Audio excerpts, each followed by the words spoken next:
So imagine this. A man dies alone in a hotel room in New York.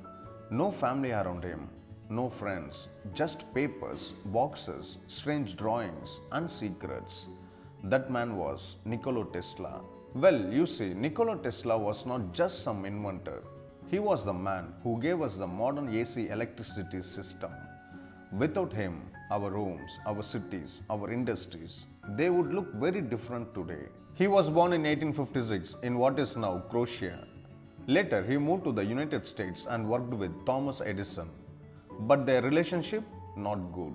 They had what we now call the war of currents. Edison supported DC electricity, Tesla supported AC electricity. In the end, Tesla's AC system won. Today, almost the entire world runs on AC power. But that's not the mystery. The mystery begins at the end of his life. In January 1943, Tesla died at the Hotel New Yorker. He was 86 years old, poor, alone, almost forgotten by the public. And then something strange happened. The US government immediately took control of all his papers. Around 80 trunks of documents, notes, designs, and calculations were seized by the Office of Alien Property. Now think about that. Why would the government rush to take the papers of an old inventor? Well, because Tesla claimed he was working on something huge. He called it the Teleforce weapon. The newspapers called it a death ray.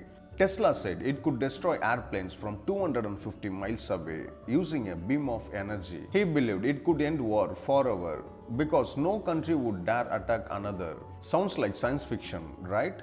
But remember, this was during World War II. The world was in chaos. Nuclear research was already happening. The Manhattan Project had begun. So when Tesla said he had a powerful energy weapon idea, governments listened. Now here is where it gets interesting. After his death, the US government hired an electrical engineer named John G. Trump to examine Tesla's papers.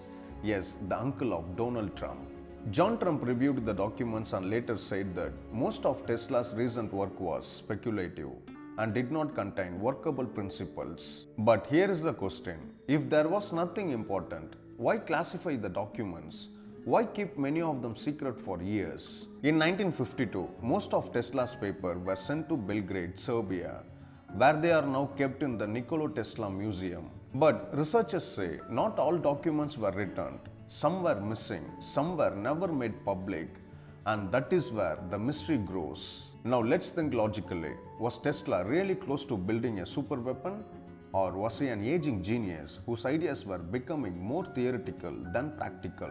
By the 1930s and 40s, Tesla made many big claims: wireless global electricity, earthquake machines, energy weapons. Some scientists believed he was still brilliant.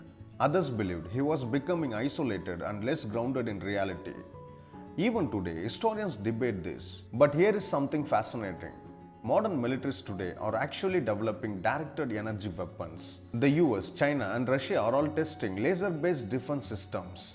So was Tesla completely wrong, or was he simply too early? Sometimes in history, ideas look crazy until technology catches up. Now think about this from a bigger perspective. Tesla dreamed of free wireless energy for the whole world. His Wardenclyffe Tower project tried to transmit power without wires. It failed because funding stopped. But imagine if that had succeeded. Would the world today look different? Would energy be more equal? Would power structure change? We don't know. But what we do know is this. When Tesla died, the government treated his work as something potentially powerful. That alone tells us something. And maybe, just maybe, his final experiment was not fully understood. Or maybe it was understood and quietly buried. Now I want to ask you something. Do you think Tesla was a misunderstood genius whose last discovery was hidden?